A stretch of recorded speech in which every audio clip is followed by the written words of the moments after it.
So the new Silent Night, Deadly Night begs the question of the audience. Did you love Tim Allen's The Santa Claus, but wish it had a little more venom? Yeah. If so, this is the fucking movie for you. I walked into this movie with no expectations. I had zero hope that this would be good. I remembered the original movie. I hadn't seen it in probably at least 15 years, right?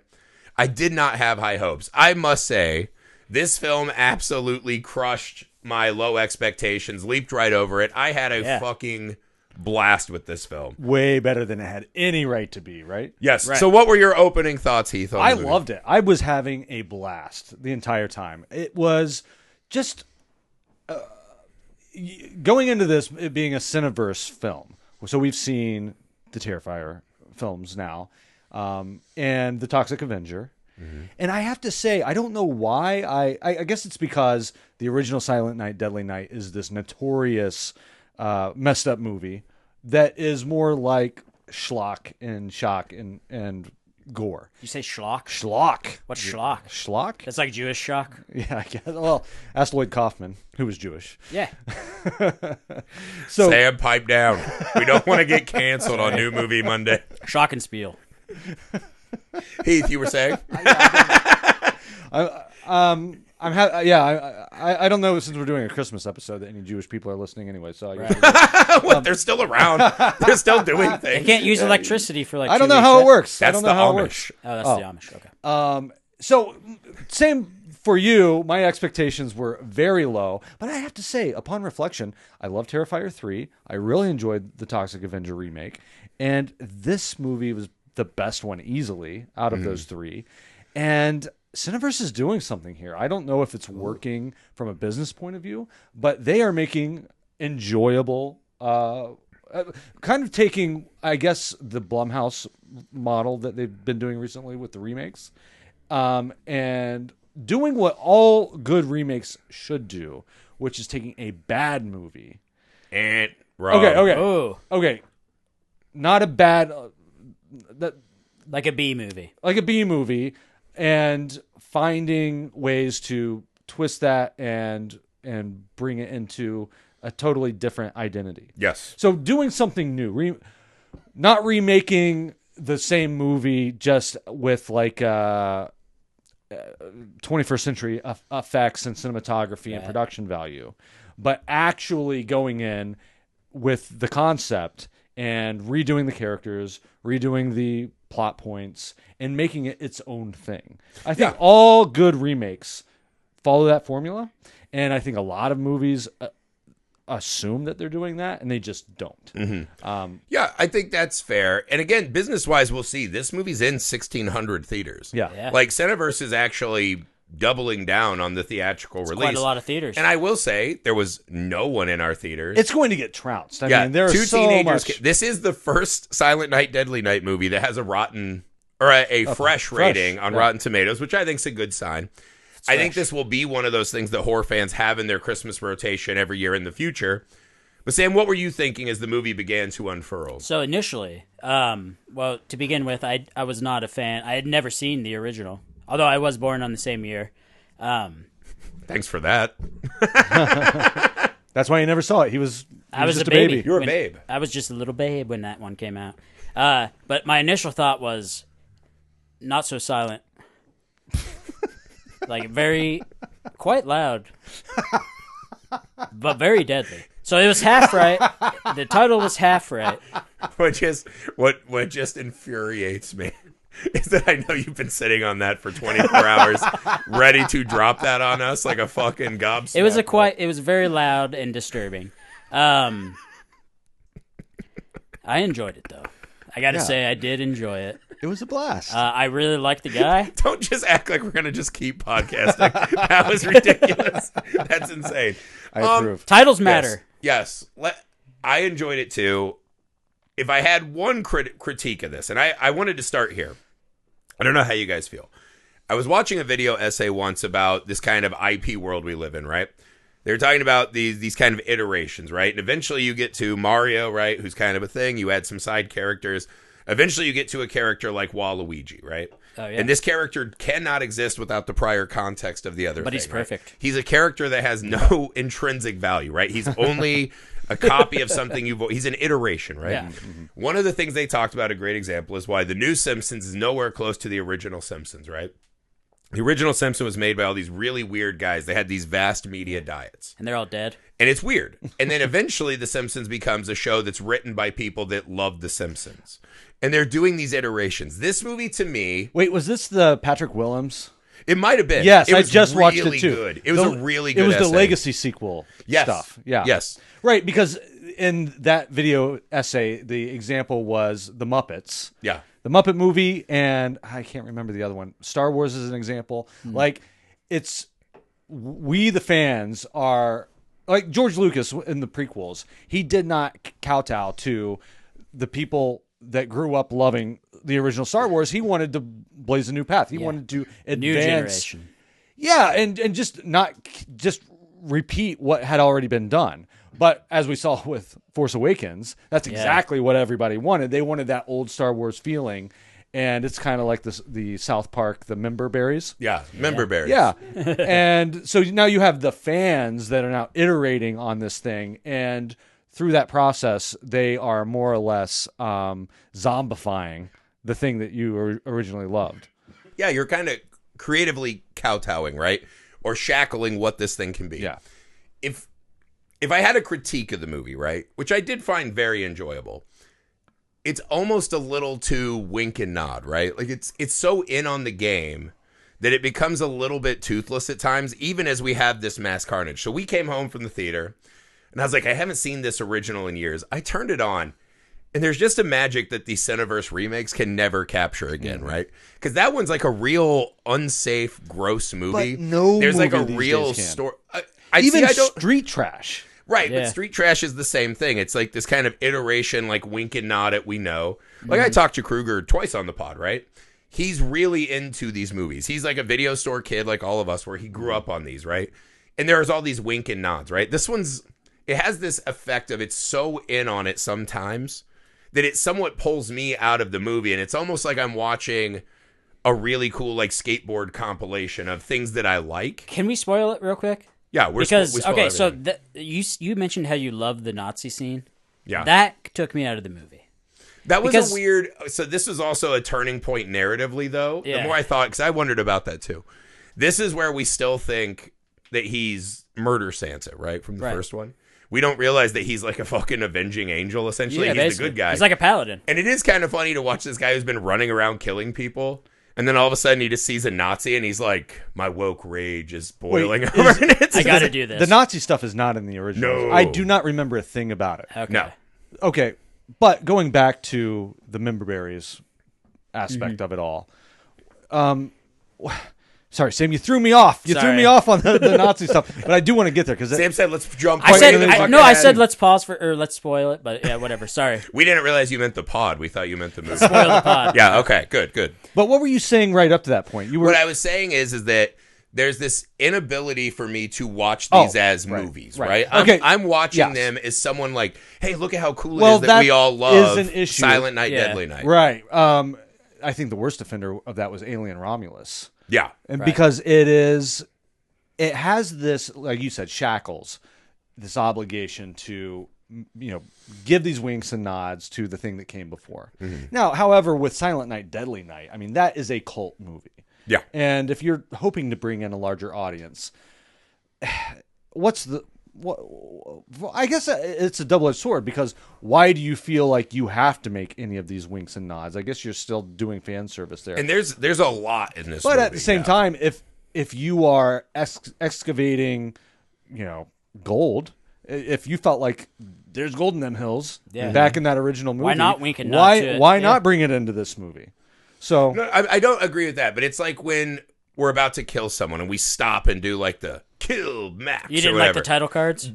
That shit kills me. Like that shit is hard for me to sit through. It's all this. It's like this. It felt wink obligatory and nod by the end, but it's like cool kid filmmaking that just like kind of stops the movie. And again, I really like this movie, right? I'm just saying, for argument's sake, as Cineverse goes forward, as a lot of these happen, I do think there's this because this is not a movie that's attracting new audiences, right? I don't think this is built to like. I think it will. Right, but like.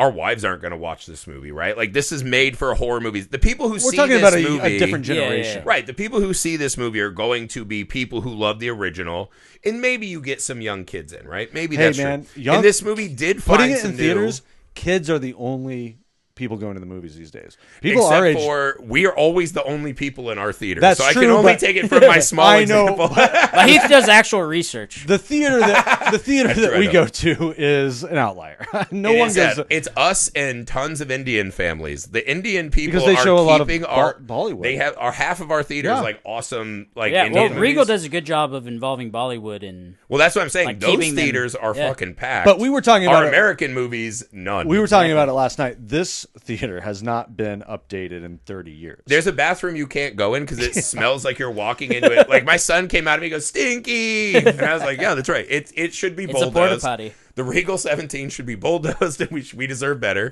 But this is our lot. That's just anecdotal for us. Yeah. Kids are the only movie-going audiences right now for the most part. Young people are going to the theater. Because it's still an event. The old people are staying watching Netflix. I would love to know the actual metrics. You've all heard that, right? The average person goes to like 1.8 movies a year. Yeah. Like, people just don't go to the movies anymore. Mostly. Young or not. Well, because horror is where you can get them out. I feel like horror and the big events, like Avatar, is going to get people out kids to the theater. Or kids movies. Zootopia got a bunch of people to the weapons centers. Like, there are movies that will. Yes. What I'm saying is, though, this movie is not designed. This is going to sound cunty, but it's not meant to sound that way. It's not designed to be a movie. Like, they're not telling me a movie story. This is a wink and a nod. This is a highlight reel. Totally. This reminds me of like And One mixtapes. Like, here's the professor. I feel like that's really unfair, man. I feel like they no. And I think this movie found a cool new lane to go. Right? It's derivative, but it's cool new lane. It's fun. It's a remake. Of course, it's derivative. Right. The fucking Corey from Halloween Kills does a great job, or Halloween Ends does a great job in this movie. He's very charismatic. It's hard for me to sink into movies like this when it's just like, wink, wink, remember? We remember. Do you remember? Well, the thing is, I didn't remember, and I still liked it. Right. Yeah. And again, I hadn't seen it in years, so I also was in the same kind of boat. But it's when the filmmaking... You're just being devil's advocate. When the filmmaking supersedes the storytelling, sometimes that's hard for me. I do see what you're saying, because if you go and you look at the two best examples of horror remakes of all time, which is The Thing and The Fly. Yep. They just took the kernel of the idea and made a whole new thing. Yeah. And felt no reverence or obligation to comment or wink on the films that came before. They were their own thing. And it was kind of like just a jumping off point and inspiration. In this new world of IP, the reason you remake any movie is because there's this already built-in awareness. It's a marketing ploy. Yep. So you have to almost... So you're kind of doing this devil's bargain where it's like, well, we are interested in making something somewhat new, but we can't stray too far because we're going to get...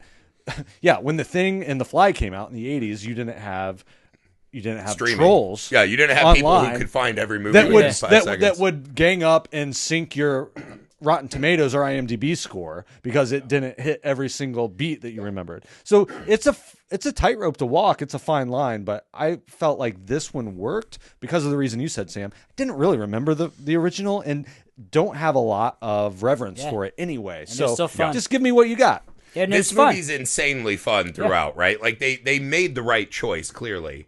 And I do agree. I think this is the best Cineverse movie we've seen in the theaters, right? I like this way more than Terrifier 3 and Toxic Avenger.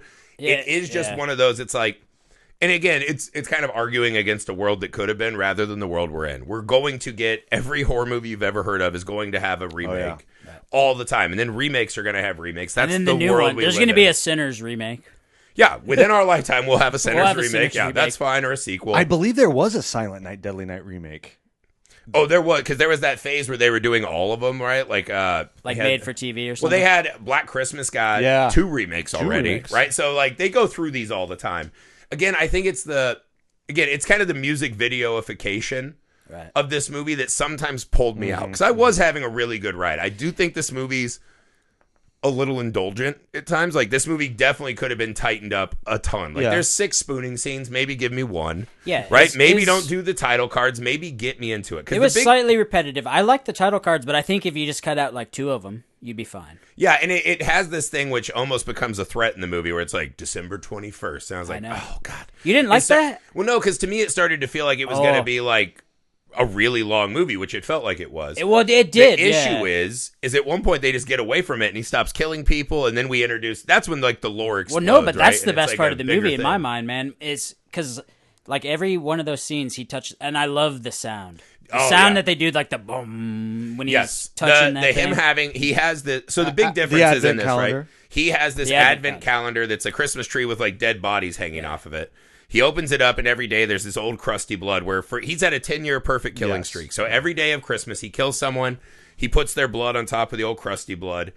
As long as he does that, no one dies that he can't control. Yeah, exactly. Which is a weird ad that doesn't really make sense. It's kind of like a button, the old Richard Matheson. But again, it's like, is that happening because of him or because there's another serial killer that happens to be in this nowhere town? Whatever, right? The big difference in this movie, which I actually thought was a really cool choice, because it opens with the grandpa, very much like the original. Mm-hmm. His parents kill the grandpa, and then they get fucking murdered by this evil Santa. Mm-hmm. The difference in this one is it's not just an insane Santa who's murdering, right? Which is from the first one.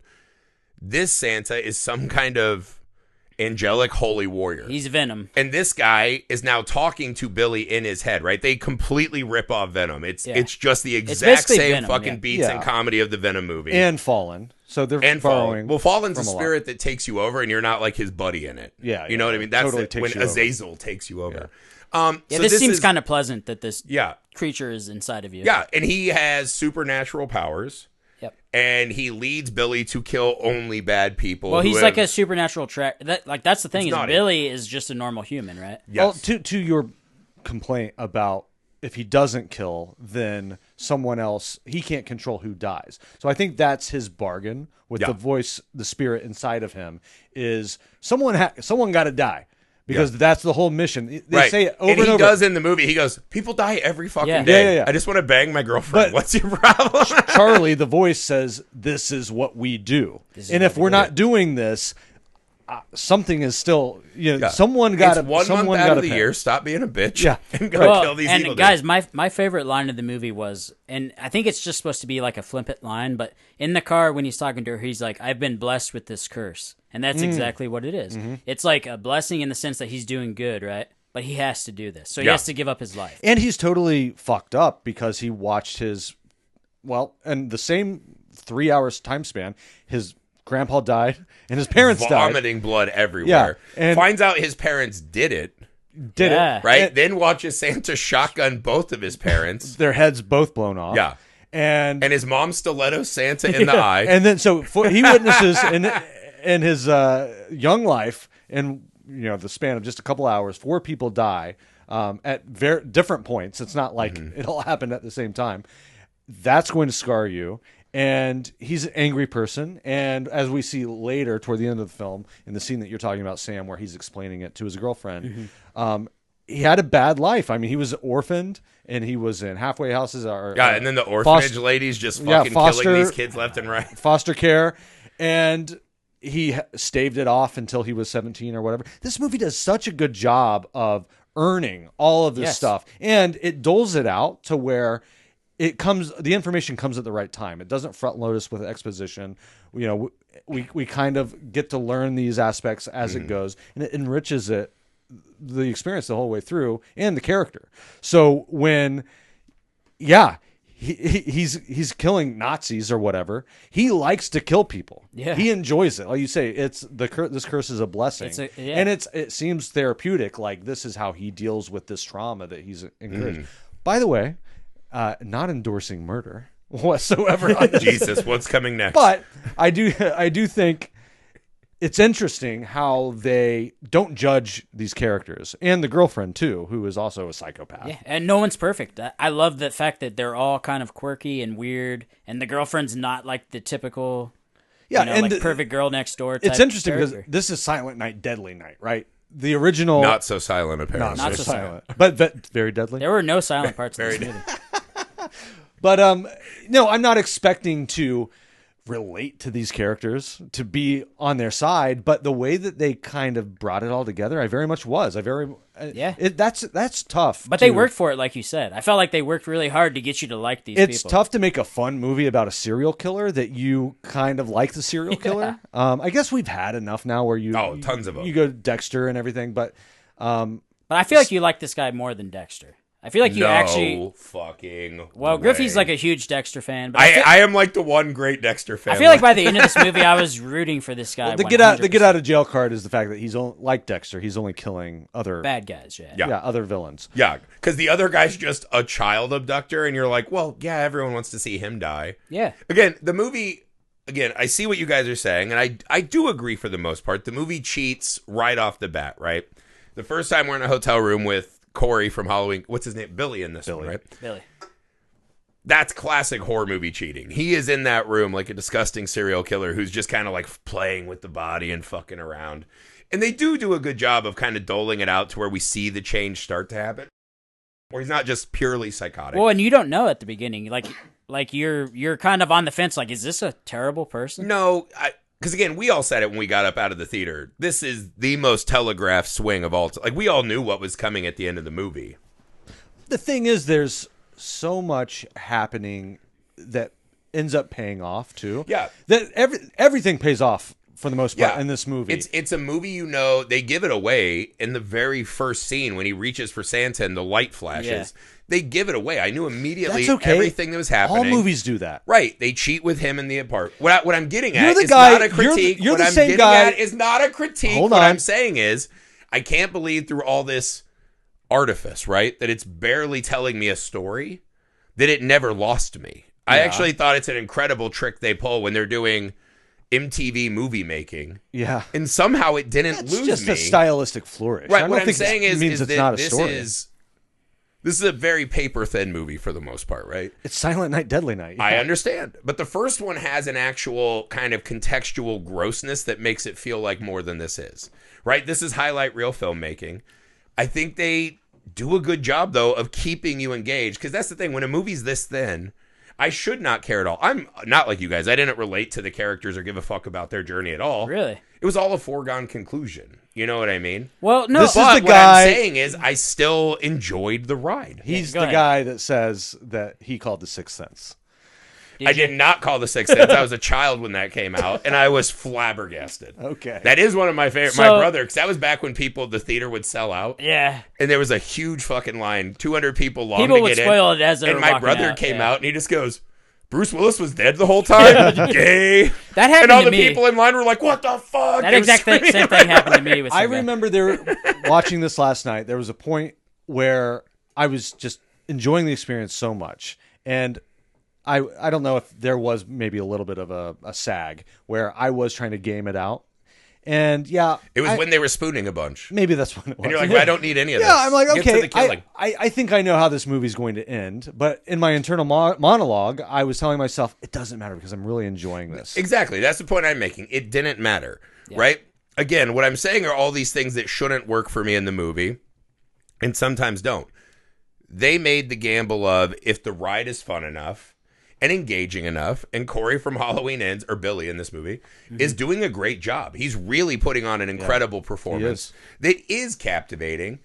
I was so sick of the Charlie thing, like 30 minutes into the movie. Really? But that's fine, because they always, whenever I felt like I was about to lose the movie, something interesting happens. Something fun happens, right? They pull a cord, right? The girlfriend's now beating kids up with sticks and shit. Yeah. They always had a move that kept me from being like, I know what's happening. I'm not into all this artifice. And they always had a zag that fucking brought me back into the movie. This is what really good movies do. And it's harder and harder with just a growing mountain of movies that have come before now. Mm-hmm. How do you hit familiar beats and yet make it something that feels fresh? Yes. And the way that they made The Girlfriend, I thought worked. Yeah. That's another thing that I noticed. I can't remember what scene it was. I think that she's starting to take a shine to him, right? And she comes down to the basement and he's fucking around with the boxes. And just kind of their dynamic, the way they were flirting or talking, and she was kind of shitty and sarcastic. they used to do that all the time in 80s movies where people were just shitty. Yeah. You remember that? Right. Well, it seemed more real, too. More real, that's what I'm saying. It seems like that's how people interact with each other. Yes, now it's, people can't be people anymore in movies. I mean, it never really occurred to me until I saw that. It's like everyone has pre-planned things that they're saying. They're just so, virtuous. Yeah. Well, and everything has to be so deep, right? It's like it's the same thing with kids and girlfriends, and it's really a disservice to. It's as anti-woke as it gets. Like any marginal group that is supposed to be seen as virtuous and innocent and not getting a fair shake. Like the only people now in movies that can be shitty are, white guys. Yeah. Are we entering the white grievance phase of the podcast? No, I'm saying let everybody be shitty. Everyone is shitty for the most part. And I do think there's always something that works about Christmas movies when you put these vulgarities surrounded by the kind of decorations of Christmas, because that's right? how the bright it kind of happiness. really is, yeah. Yeah, that's why Christmas horror's always worked. It's by far the best horror holiday. I think Christmas horror movies are better than Halloween horror movies, right? There's something about that setting that always makes it more interesting visually immediately. Yeah, blood on the snow. And it's the time where we're all like, take care of each other, and Jesus was born, and buy everything you can, right? Like, there's just something about it that's so fucking disgusting. You expect it for Halloween. It's subversive. Halloween, it's we get it. Everyone's got their tits out. We're ready to fuck and kill. Well, because deep down, man, I feel like this is what we're all thinking. When the holidays come around, right, we're like, fuck all this, dude. Yeah. Well, it's like when my wife accidentally wanders into a Hobby Lobby in August and they already have Christmas shit out. And you're like, God damn it. It's coming for every second of our year. It's like a chore. Yeah, it's terrible. Yeah, honestly, until I had kids, I was not a Christmas person. When you have kids, Christmas becomes more fun. Yeah, Sam's bah humbug hat. Not so quiet or silent of a hat. Here's an example of a great scene to illustrate your prior point, where every time you thought, oh, okay, I'm getting ahead of the movie or I'm getting bored, something would happen that was entertaining and interesting and piquing my interest a little bit more to see, oh, what are they doing with this? And one of those scenes, it's pretty much right in the middle of the movie, is when they ask him to be the fill-in Santa. Really good writing, because the guy who was supposed to do it, he kills earlier. Yeah. And so now he has to be the Santa for this shop that he's working at, and he meets the love interest. They have a Santa come in, and kids line up and sit on his lap and blah, blah, blah. But in his dialogue that he's having with the voice in his head, Charlie, the voice is telling him, like, this is playing with fire. Once you put that Santa suit on, you're going to want to do what you do when you have it out. You're going to want to kill. And which is crazy because he's a supernatural good guy, we find out 5 minutes later. Well, he's also a psychopath, though. Well, no, we found that out earlier when he killed all the Nazis. This is directly after the Nazi assault because he's Santa, but he's all fucked up. The Nazis. The kid sits on his lap and he's like, We'll get to the Nazi scene. Okay. I think that was just a green light to I can kill a bunch of people and have fun with it. I don't think it was about any actual morality. If this had been a smaller budget movie, you're like, that's all the people that contributed on Indiegogo. I know, yeah. It was exactly that scene. This is the Indiegogo scene that every movie has. That's the Indiegogo scene. It was fun. Yeah. But I loved that scene where he has to play the Santa, and then you have all that tension about whether he's actually going to kill a kid. And he's like doing the knife. Yeah, because he's really struggling with this, and he has to, not go on a killing spree in public, and he has to preserve his budding relationship. And it's this internal struggle that I was really leaning into. I thought that was such a fun, clever way to use all of the pieces that this movie has to offer. That scene is in the original.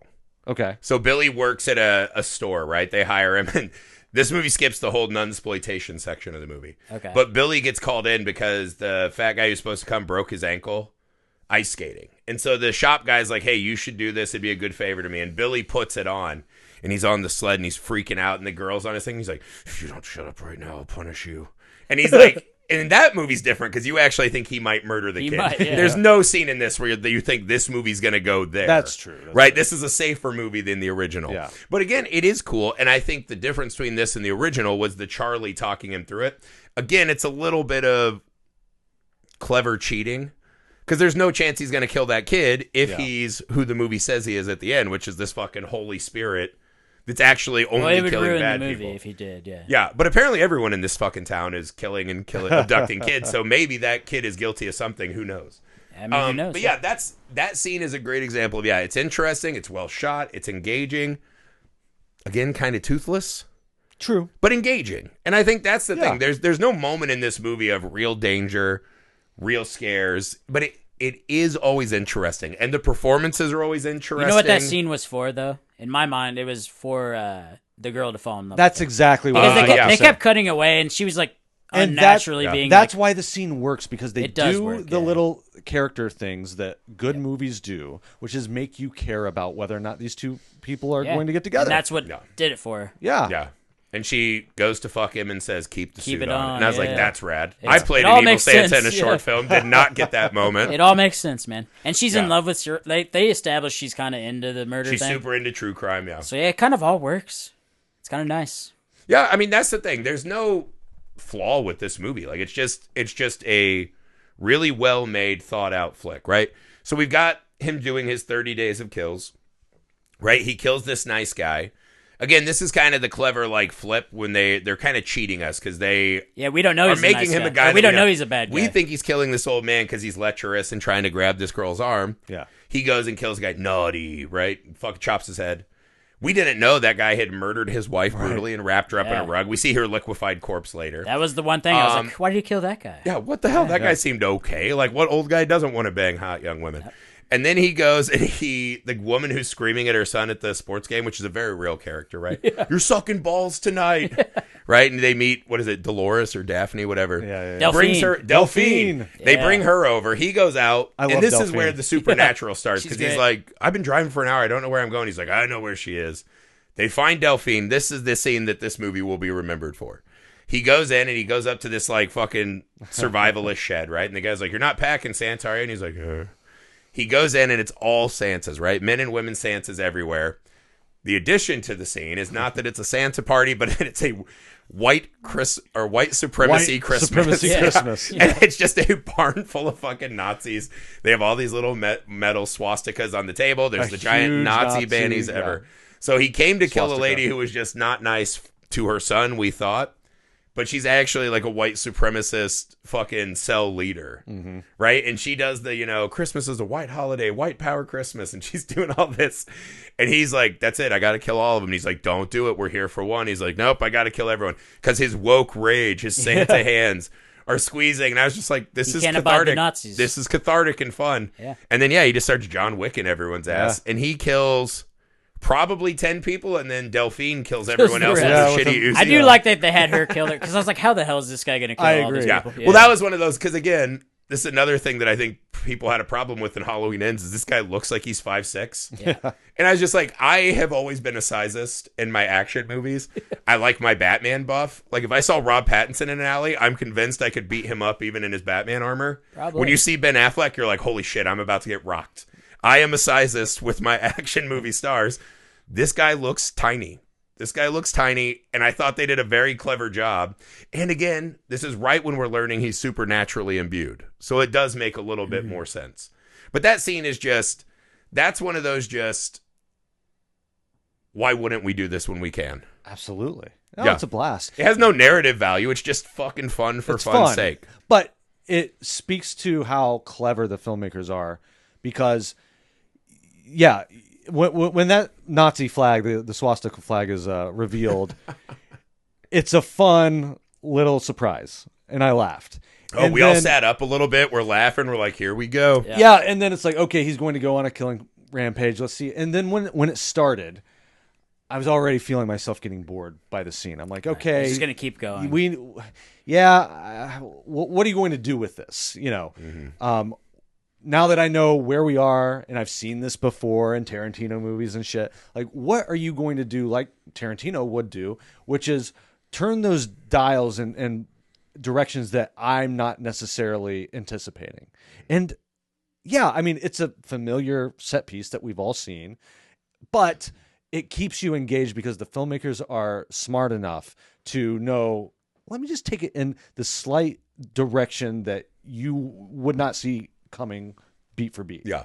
And to do that, again, it's familiar, familiar points in the narrative that you have to hit, but we're going to do it in a way that you would not totally expect. Yeah. And there's compound interest for that. If you can do that throughout the entire movie with all of the films that we've seen, and we've seen it all, that to me is a great flick. Mm-hmm. Even if I know how it's going to end, even if I know what is going to pretty much play out for each, the characters' arcs in act by act. If you can present that to me in a way that still surprises me in some way, it doesn't have to surprise me overall, but in those little moments, I'm a little surprised. That's great, and that all adds up. And that did it for it. What was the moment in the Nazi scene? Was it when she came out with her Uzi? Yeah, just started shooting and it broke up a little bit? Yeah, okay. because that saved it for me a little bit too. Yeah, I agree. And then you have, okay, how is he going to track her down? And she gets on the 4-wheeler and he hides behind the tree and slices her head off. Nothing revolutionary. A famous riff on the first one where he kills the sledding bullies. And she falls off the sled like that? Yeah, he chops the head off and the body slides down the hill with no head. And I thought that her body slowly falling off that was pretty good. I was impressed by the effects. I was impressed by that whole scene. I feel like that was the most production value they put into the movie. I wasn't expecting this movie to get that big. And in many places. Like the three flags. I thought the set was amazing looking. Yeah. For the Nazis. Yeah. And again, it's one of those... Who can argue against a bunch of dead Nazis, right? It's just... It's safe. It's just it's a safe fucking carnage for carnage's sakes, and it's fun in the middle. Again, it's one of those... That's my constant refrain with this movie, is it's something that should derail the film for me, because it's like, what is the fucking point Was of it this? wrong that I was slightly attracted to Delphine? I kind of was, too. Dude, were you? All right, there was something about that, right? Guys! There was something there. Guys! Yeah. I was you can find old fucking It giant... definitely was not the white supremacy, though. It wasn't. It was something else, though. She had a little bit of like a Marjorie Taylor Greene, Okay. You're into that? You can find I'm more of a fucking saggy jugs without the racism. I'm way more of a Bober guy myself. Yeah, okay. I mean, she jerks you off at Beetlejuice. That's pretty cool. What does Pam Bondi look like? That's what was the turn for me. There's no shortage of nice liberal women with giant saggy tits all over the place. Yeah, but you don't have to debase yourself. They're not that mean. That's what you want? Kind of. Sam, right? I kind of like the meanness. I mean, Sam's the guy that wanted to be You know what? I just kind of like by T-Bone Stackers. Yes. I like the slutty older women that are mean. I'm sorry, Can't but they just be mean and not racist mean? They can, but I'm not going to judge, Oh my You take God. the good with the bad. They can be whatever they want to be, is what I say. As long as they're mean. This is the second time in the pod Sam's just derailed me, and I'm like, how are we going to pod after this? What? I'm just trying to do the math. It's like, if you give a Nazi woman bad sex, is that good for the cause or bad? I don't know. This is horrible. Yeah, well, I think you should do what the Axe did, Maybe it's like that Curb Your Enthusiasm episode with the Palestinian chicken. That's right. Fuck me. What did you say? Fuck me, you Jew. Yeah. And then Funkhauser comes down. Fuck me, you Jew bastard. And he's like, the dick doesn't know. The dick doesn't have politics or a land. Jew devil, I think. That is the main point. Yeah, it doesn't have politics. I disagree. Okay. I don't know. I guess I've never been at that party. How the fuck would I know? Maybe it's the only not full white What's guy the whole here. I can fix you thing, I can fix you. That's true. I could change I never you. read what their crimes are. I just see hot ladies holding the little plaque, and something about that does get me hard.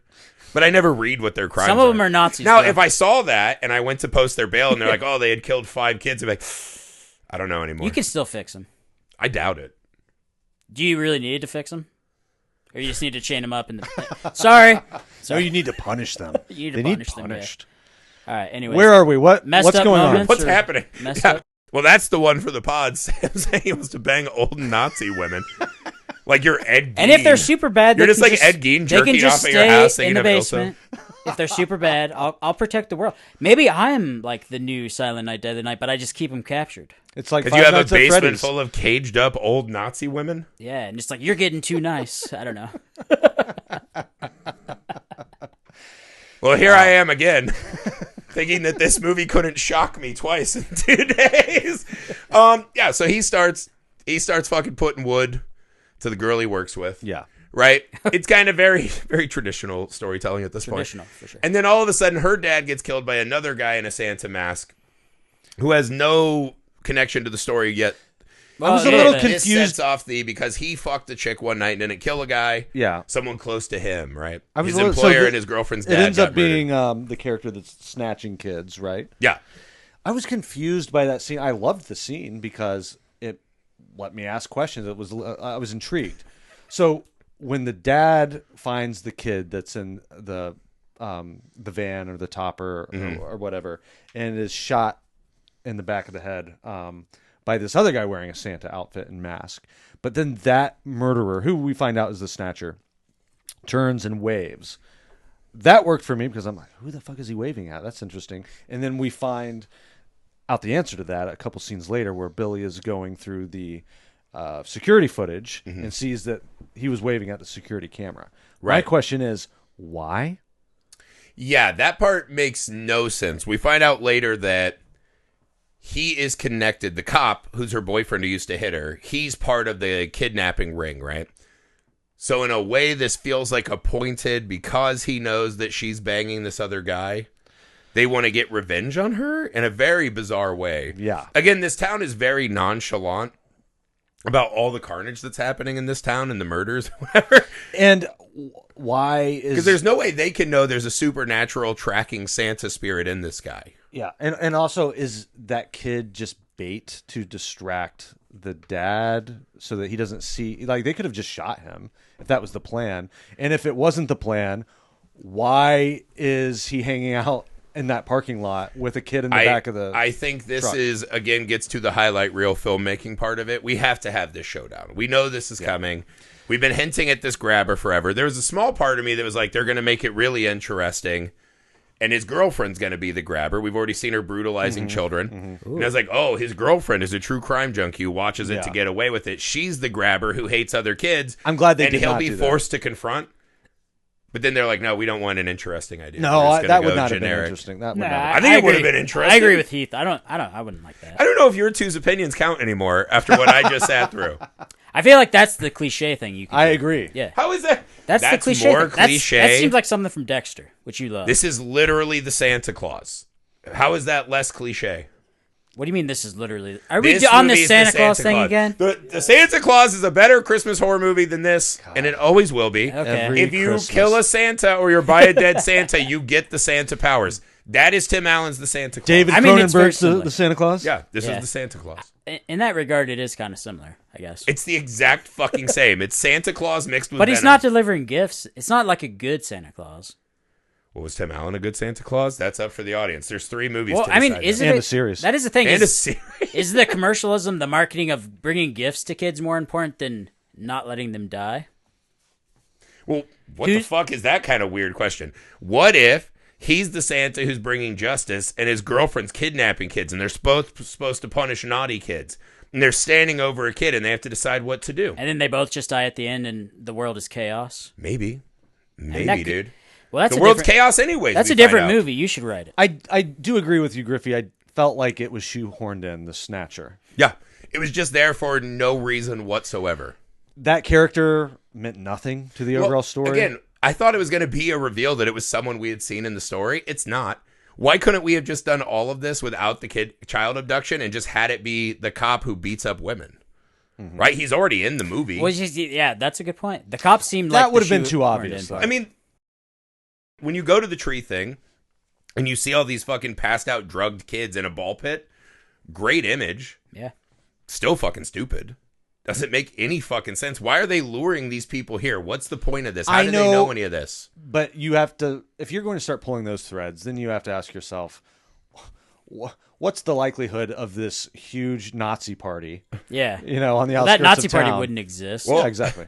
It's, I mean, it's movie fun. I think we have very fucking rock solid evidence that there's more Nazis than we want to admit. Yeah, but- and people who want to have sex with them. But we also have instances of serial killers doing really weird shit, like having a ball pit. We don't have this exact instance. That's all cool. Yeah. That has nothing to do with this movie. What's a serial Nothing. killer that has It has kids? nothing to do with this movie.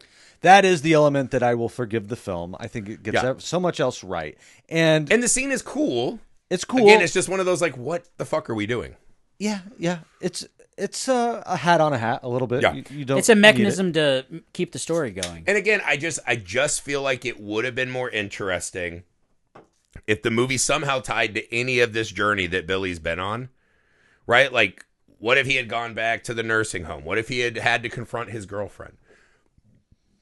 There are ways, if you're making him like this avenging superhero, that you could have made his journey more interesting to me, rather than just saying, oh, there's another serial killer and he gets stabbed and they get stabbed and now he transfers the powers and that's cool. But I think if you do like half of the movie, even though like you're a veteran moviegoer, so like you kind of pick up on these things ahead of time, right? I think for the general public, like for half of the movie, you're not sure if this dude is legit or is he just a crazy guy with OCD. Or not OCD, but what's the one where you hear voices?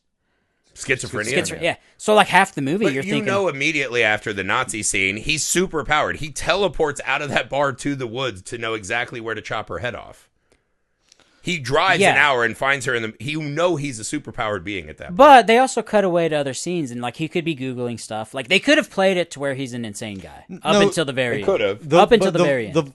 But that would have had to be like an unreliable narrator, though, because we hear this inner monologue. No, we hear what he hears, and that there's definitely a way you could do it. Yeah, you could do it that way. But again, and I think that's what they were going for. This, I think, is to Heath's point. Like, what does it fucking matter, right? You start splitting hairs with a movie like this, right? Now, when I watch something like Train Dreams, Sam's new favorite movie, that movie better fucking lock in for me. Sure. It's gonna win every Silent award. Night, Deadly Night. I think at that point you're just on house money because you're like, well, this is already 50 times better than I thought it was.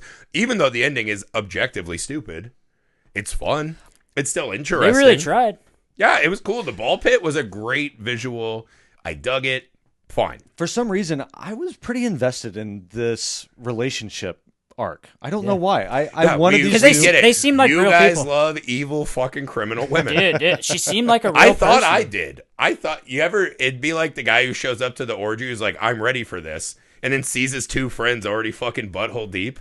And you're just like, this is crazy. I had no idea. Well, it's like, dude, this is like the thing that everyone complains about. Like Hollywood writing women as these 2D, like, Betty Boop characters. And we finally get a real woman. And it's like, this chick is badass. You don't think this is a fucking male fantasy woman? Are you out of your mind? I don't think a lot of men would like this woman. That's crazy. Manic pixie horror girl? Yes, this is manic pixie punches you in the face girl. This is a male fantasy as much as it's a real woman great. In the world. This is a movie made for men. I agree. I'm not disagreeing. I'm just saying, like, don't do the fucking, it's finally nice to have a real woman in a movie. This is a woke-ass movie, dude. You think this is a woke-ass movie? Because of the Nazi stuff? Yeah. I think it's crazy that we consider woke just being anti-Nazi. That is crazy. Well, anti-Nazi and anti, norms and, like, I feel like this is a pretty woke movie. You think this movie's woke? He's murdering all kinds of murderers, I guess. Well, that is the quintessential woke, right? Slap the Nazi in the face. I feel like I've been listening to the wrong podcast. Kill your opponents before they can do evil. That's what woke is? That's the whole message. I don't think what woke is it at all. No. Did we just out Sam as some I might have been watching the wrong videos. Yeah. Did we just out Sam as some kind of 4chan animal? What are we doing here? I thought that was the message. I'm sorry. I can't take you seriously and you're saying it's a hat. Producer Nick, can we chat GPT or Google the meaning of woke? Can we Google everything what is the actual meaning of woke? Is it not to murder your enemies before they can be evil? I don't think so. Again, overall, the movie ends with him dying, obviously. Him transferring his supernatural Santa powers to her, obviously. She kills the cop who's a bad guy and in on it, obviously, which does tie back to the motel at the start where him and the guy are looking for their buddy who has the van. Which I did not expect. That was cool that they brought when they saw the tree again, you remembered it from the RV. Yeah. So I thought. Also, this cop is giving fucking Buttnick from Salute Your Shorts or whatever. I knew this was a bad guy. Oh, yeah. And she kills him, right? And then all of a sudden she stands up, and it's just, Billy, are you ready for this? And she's looking at his dead body. She's like, Billy, where are you? He's like, I'm with you. Yeah. And she just kind of smiles, ready for it. I actually thought it was a pretty cool it's final a little image. much, though. And I liked it. It was Billy's voice and not Charlie's voice. The whole movie's... Well, yeah, because Charlie's like, I'll miss you, man. You were great. Yeah. And so it's this... Again, it's the Santa Claus curse of he is now in her head. It's all kinds of weird. You're like, what happens the next time she's getting fucking railed? I know. And he's just like, it's like, That- dick's that not was that my good. immediate- Right? His dick's not that good. That's a great point. Yeah. My immediate He's thought just in was there that, like, yeah. like don't moan that much. She's just hot wifing it for him the whole time. He's now literally a Santa cuck to this murderess. He's basically, he's cock blocked her for life. Yeah. He's like, you're going to give up anal on the second date? Jesus. And she's like, shut up. This That's is a lot of sequel. commitment. This is the sequel we need. My fear of commitment immediately kicked in, and I was like, uh-oh. She's stuck with him forever? True. You don't want your wife in your head telling you where to go murder people? Well, eventually I want to get laid again, you know? Well, that's what I'm saying. She banged this guy in like 4 days. I know, yeah. So she's... 4 days. That's kind Like a mid drifter. That's quite a court. As my son would say, a mid no riz drifter. She banged him in 4 days. No riz at all. He obviously had some riz. I guess. I mean, he had, people like, seem the to- he had dumb riz in farm boy. Halloween Ends apparently too. He got The it. dad liked him, so that helped. Well, Helped he his wasn't cause. fucking the dad. He was fucking. Well, the dad was my favorite character. He seemed like he liked I everybody. did like the dad. The dad too, was now that just you mentioned it, lovable. I was Yeah. actually really into that. It was good. Yeah. Because it started off with that, like, I'm a protective dad. And I was like, But he's just And then joking. he Yeah. teased about it. He just wanted his fucking daughter to get her pipes blown out and someone to run the Christmas shop. Yeah. And I was like, that's pretty cool. That dad. is woke. That's the woke message. I wasn't expecting the acting to be as good as it was. Yeah, The characters totally to be as well agree. as well. Especially in the very beginning when we see Charlie, kind of, we were laughing. It's maybe the second shot of the movie where he's just He's kind of behind the tree, like, looking at like very obviously like malignant presence. And okay, well, that's weird. That guy is obviously a psychopath and we'll see him again. And it had this B movie feel that felt like a nod to the original. a lot of winking And nods. but that's the movie I thought we were going to get, where it's going to be, okay, we are doing what you were complaining about in the beginning, which is just trying to recapture that tone and hit all those beats and more or less just karaokeing an 80s movie. And that's not how it turned out to be. And that was really refreshing to me. Yeah, I mean, they even had winks and nods to the most famous thing from the Silent Night, Deadly Night series is the horrifying line reading from part 2, right? Garbage day. Yeah. They even had a wink and a nod where the guy came in and he goes, Billy, it's garbage day. And I thought that was cool. Like that it was a fan service moment, but there's no way to have someone say it like that movie. Yeah. So there was cool wink and nods when you go back and watch the first. And Again, the hammer and everything. Even the kind of like highlight reel filmmaking, it's fun. It found new ways to do it. Again, the new ways are just Venom. But it worked, and the acting's really good, and the director had a really sharp mind. And I feel like we haven't when we needed something. You didn't love the highlight reel filmmaking, as you put it, but to me it was kind of nice. I mean, we used to do this all the time in the early 2000s and the late 90s. Like Snatch comes to mind. Oh, yeah. The montages. Yeah, the MTV style stuff. Scott Pilgrim, yeah. Well, it's the invisible hand theory of cinema goes away, and it's like we just want to make fucking cool movies. Formula, yeah. And it's like that's fine. It worked. But like Guy Ritchie and Tarantino and some of these guys, right, have cornered the market on like cool guy filmmaking, right? Yeah. That's fine. I don't think that's what this is all the time. Those still felt like they were telling me a narrative story. Sometimes I think the highlight reel filmmaking gets in the way, right? Like we go to festivals now, and you see those movies where it's like all they're trying to do is remake this other thing.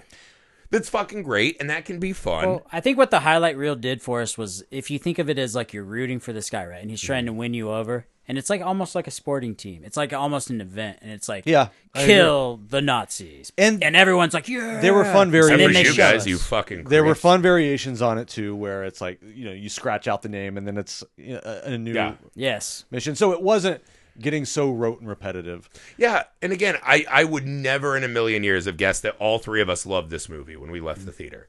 That's a huge win. Like, this is whatever gamble they made, right? For the nitpicks I brought up, just for the sake of conversation, this movie fucking won. And I think it'll be interesting to see if it does any business.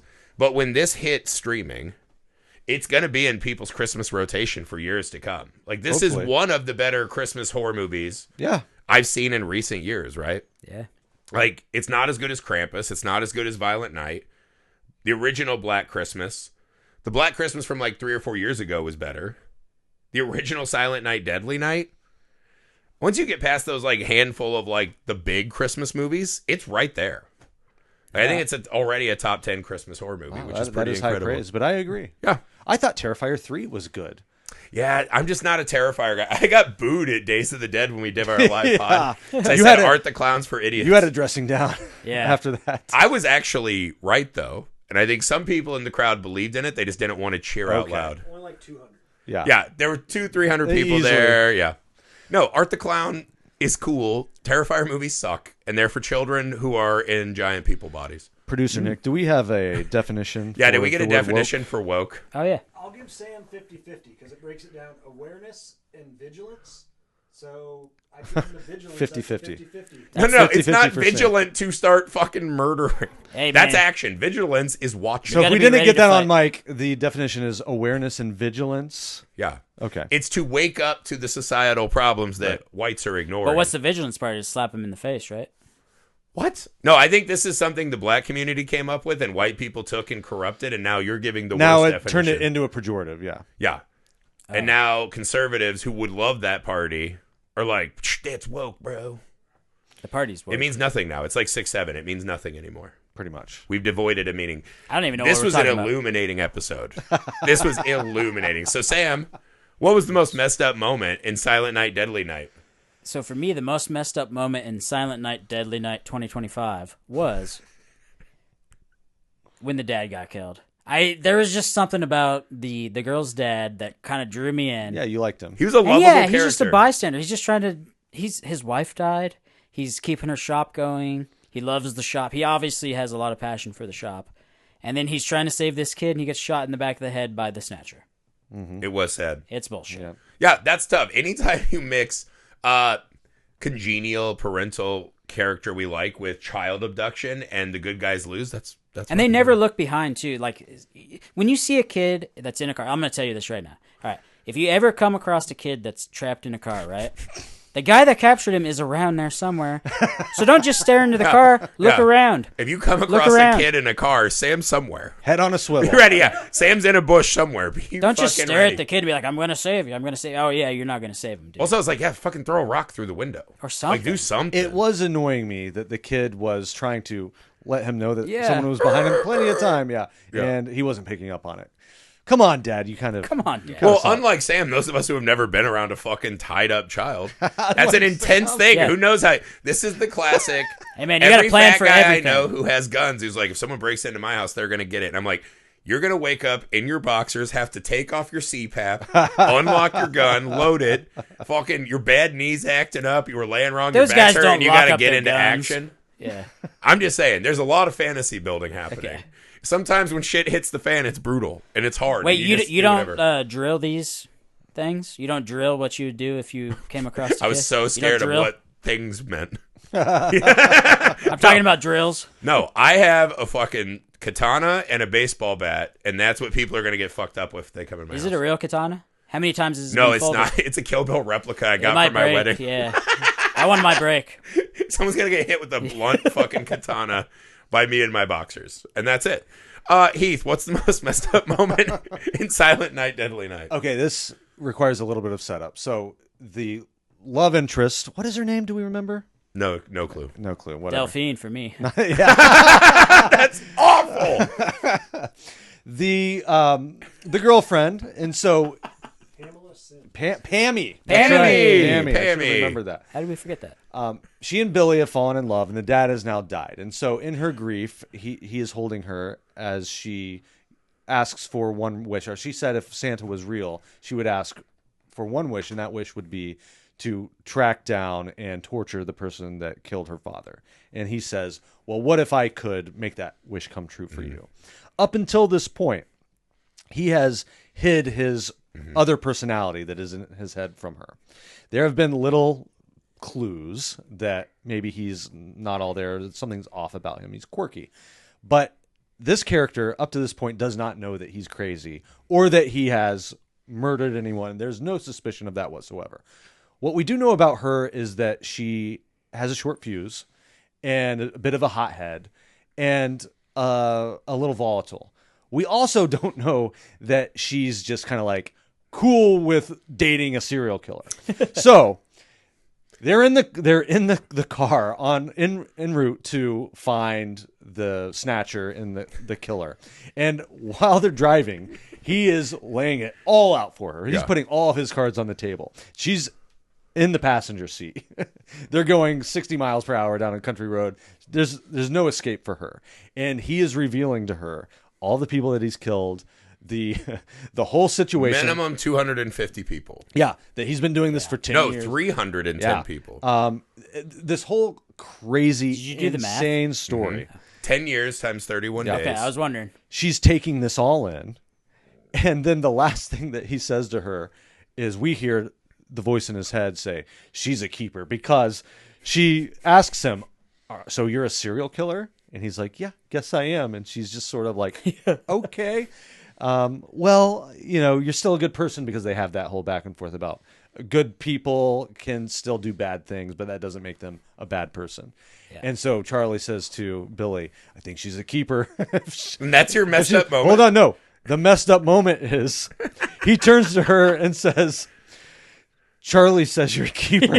No, he says Charlie likes you. Charlie likes you. And she's just kind of cool.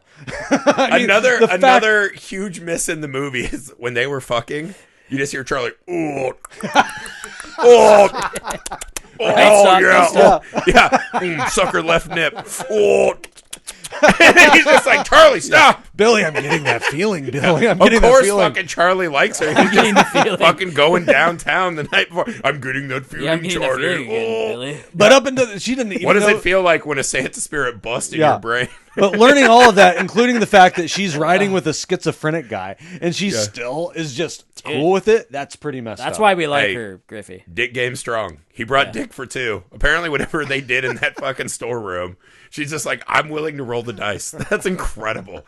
It just tells you the state of these poor, not real fantasy women. To be fair, didn't her dad just die? Like, she didn't have a lot of options. She might as well go with it. Is that it? She wasn't. I think even if your dad dies, you could just not be part of a serial killing duo. I feel like you're not thinking properly at that point in time, though. Maybe. Well, you're the expert on not thinking properly during this whole movie. If I had to pick the most messed up moment in this movie, it is without a doubt 100% when she sees her nephew being bullied on the ice, and these kids are like, pink stick, and they just, doing the classic boys joshing him for being a little too girly and not manly enough. And they start checking him into the wall. You're like, it's hockey. Bullying's not good. They're not like killing him with their skates. She walks from the stands, grabs a stick, and starts beating the shit out of these kids. Not only like tripping them, pounding them. Full on assault. Yeah, the other kid goes, hey, she turns and fucking hits him with like a neck jab with the butt of the stick. She's beating the dog shit out of these kids, right? This is supposed to be a normal thing, I guess. They go to jail. Her boyfriend's kind of hovering over, and he goes, you're lucky that their parents don't want to go to jail. I guess there's still good parenting in the world. And I was like, charges. This is, as the only one here who's been to a fucking Little League game, this would be on the national news. This is the wildest thing that I've ever seen. Yeah, you knew there had to be cameras. Somebody had to be taking. Oh, that would be the first thing. Everyone's filming it. Like, exactly. Holy shit. And you might cheer for it. Valid point. But it's wrong. It's wrong. Hey, they had pads. What's the big deal? Not in the fucking neck. It's hockey, man. She's toughening them up. That's true. Heath has a point. This is insane.